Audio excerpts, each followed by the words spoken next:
All right, Meribeth, happy Tuesday night. Happy Tuesday night. Yay, Tuesday.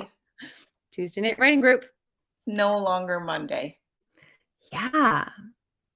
Monday, you know what? I don't know about you. Tuesday feels like my Monday because I've finally moved into a rhythm where Monday is where I don't work on Sunday. Like I don't even think about work on Sunday. So Monday is actually pulling open the curtains of the week. I am with you. It takes a while to settle into that, right?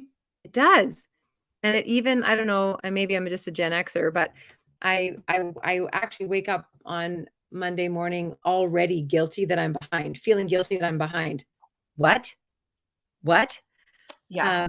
But I'm better at it. And so Tuesday actually feels like a doing day, and Monday is actually prep. So I think having a writing night on Tuesday night is perfect. Okay. Nice. Yeah, I know. It's Tuesday and I'm happy. What can I say? Hey! I'm having a good Tuesday. Awesome. Okay, so welcome for those of you who are just joining us on the Writer's Adventure. This is our Tuesday night writing group. I'm Tina Overbury, or Tina O, and this is my writing partner. Meribeth Deen. Hi.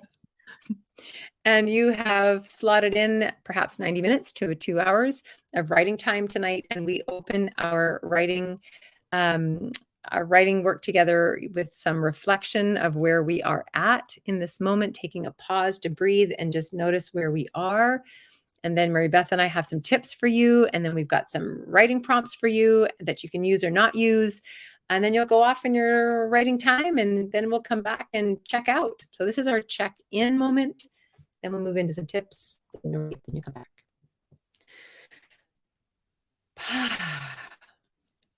Just invite you to breathe. Feel your feet on the floor, if that's where they are. Feel your behind in the chair, if that's what you're doing. Or feel, that your head on your neck. Just a moment in your body. And we've got a few reflections for you. I'll toss to you, Meribeth.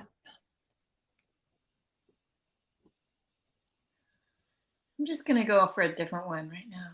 I'm going to say, I am enough because. I'm going to build on that. I am a writer because.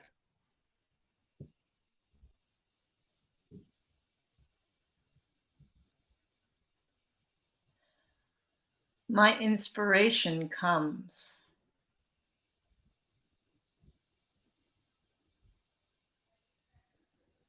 I'm ready to say. I am dedicated because.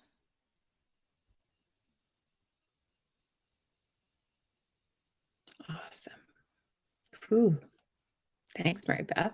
What a nice leaping off point. Wow.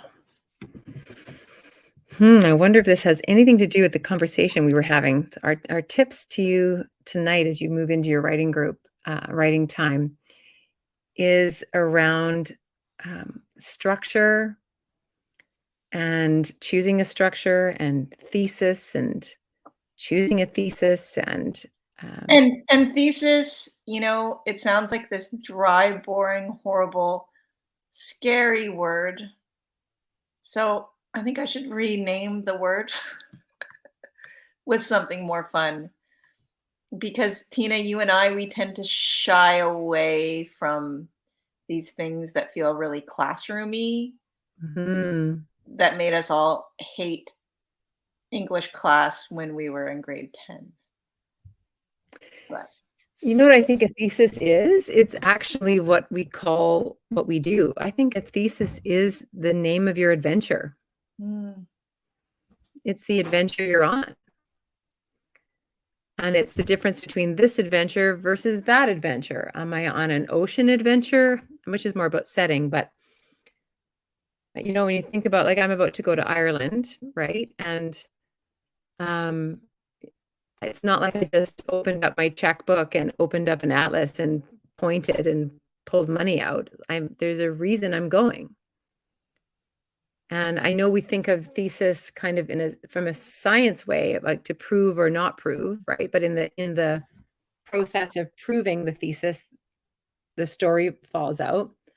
But thesis, that's one way to look at thesis from a scientific way. And it's a great way. It's actually a great way into a story too, is to use the verb of proving. But thesis doesn't have to be about proving. It can be, I'm on this adventure about, like, I'm on an adventure of my ancestry. Mm-hmm. And so I don't know what I'm proving, but I'm on an adventure of my ancestry. I'm on an adventure of a call to and maybe from my ancestry. And I won't know till I get there. That feels like a writing journey.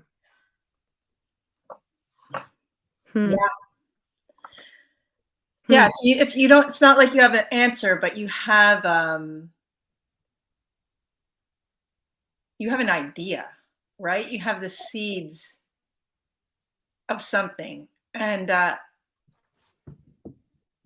is what's carrying you, right? Mm-hmm.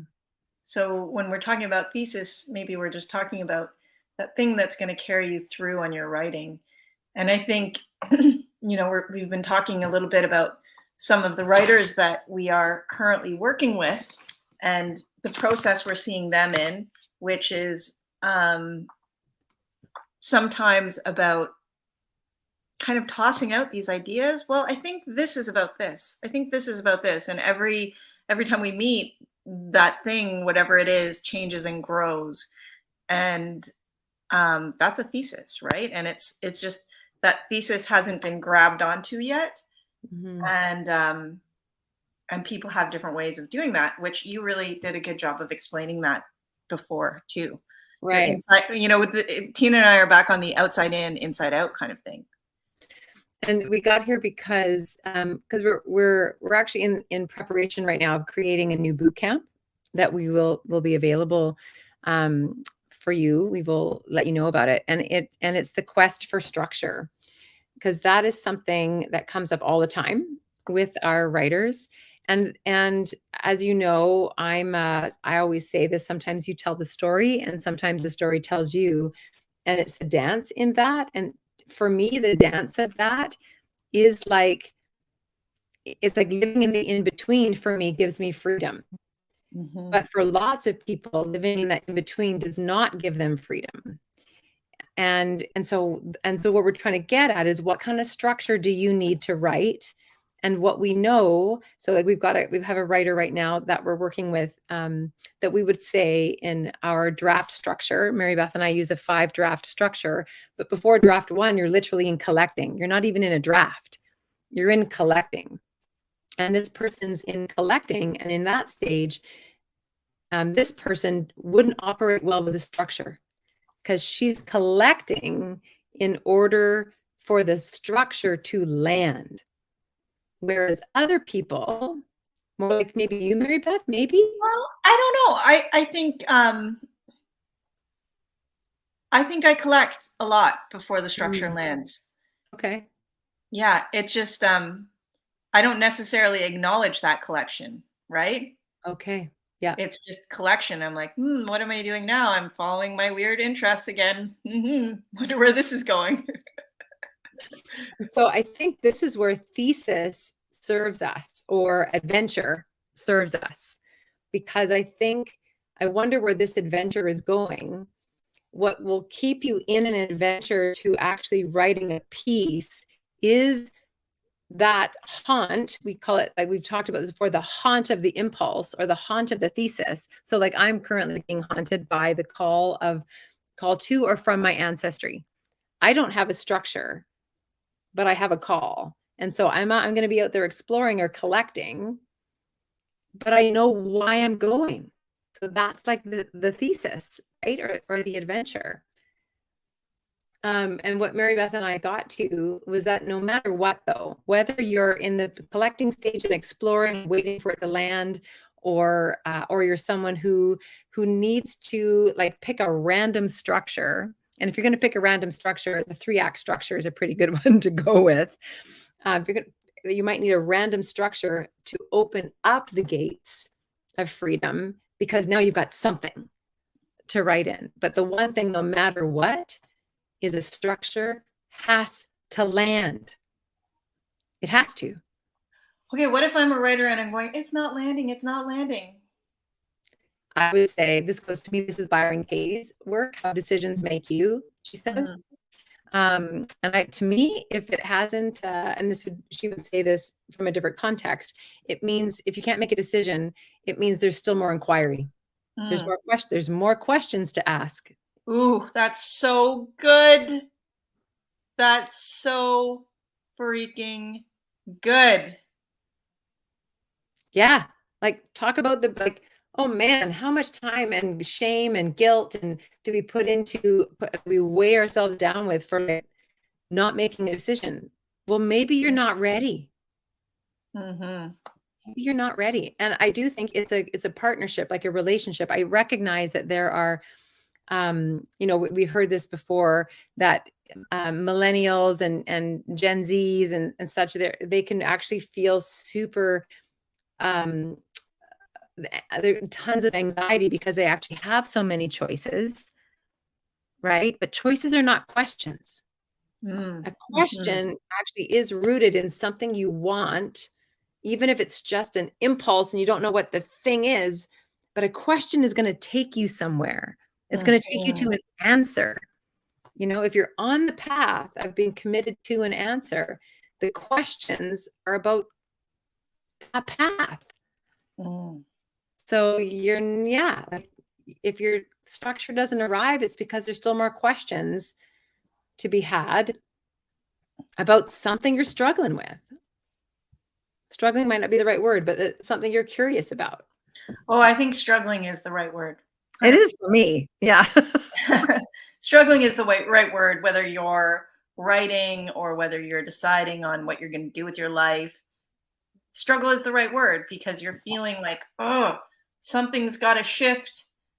Maybe I have to shift it, and I don't know what to do. And something's not working here, think you're writing and you're like, oh, this isn't right. Something's not working here. What do I change? What's wrong? What am I doing wrong?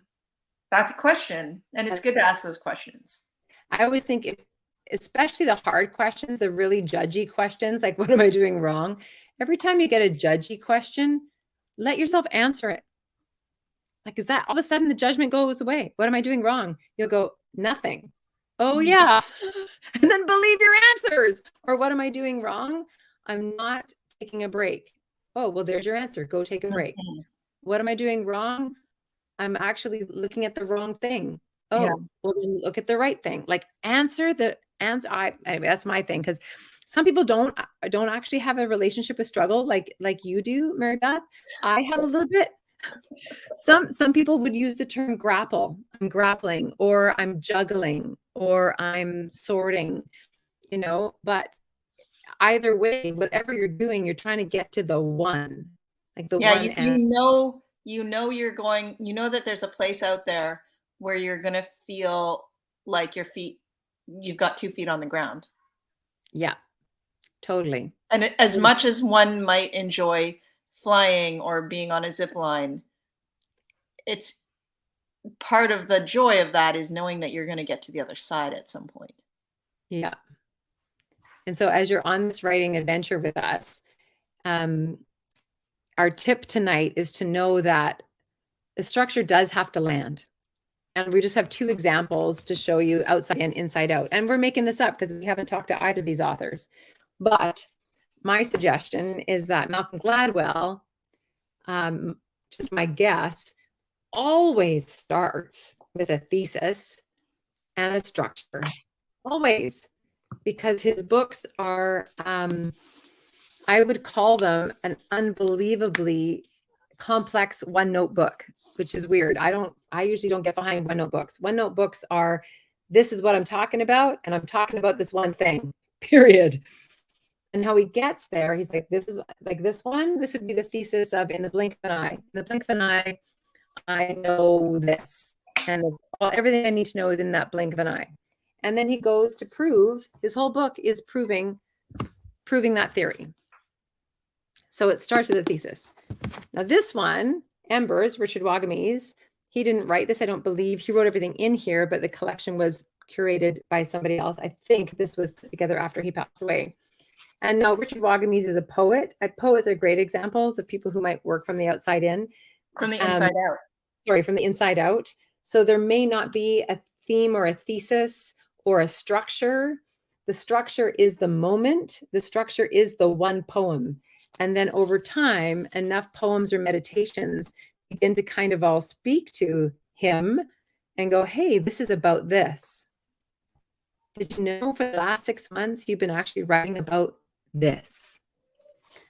And that's actually where I do some of my best work with authors, is sitting beside them and going, do you notice you've actually said this 8 times? I think this is important to you, because I track. So that's an inside out. That would be an outside in. And let's give you some writing prompts tonight to maybe explore your relationship with structure. Hey, Meribeth? Yeah. Now I'm feeling like I need to get creative here.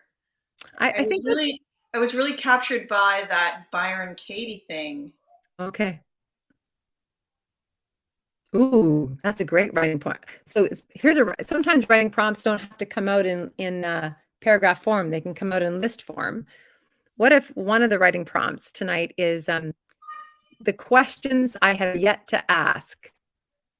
The questions I have yet to ask, or the questions I am asking. I've got another one. Okay. The choices I have to make. Awesome. Choices I have to make. I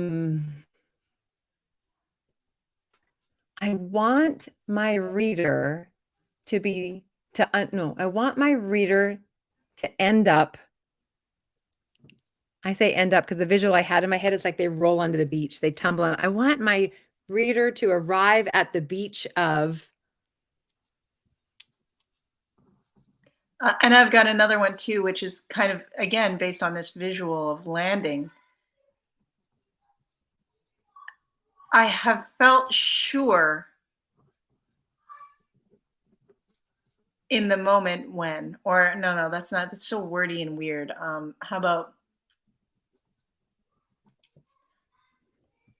I knew that I was on the right path when. There we go. That's it. Awesome. So our invitation for you to explore tonight is your relationship with structure, and whether you choose a random one or a moment of one, like from these prompts, or whether you are still looking and listening for the structure and are open to questions. Explore that. All right, we will be back in an hour and a bit, and to check out. Happy writing, everybody. Bye. Bye.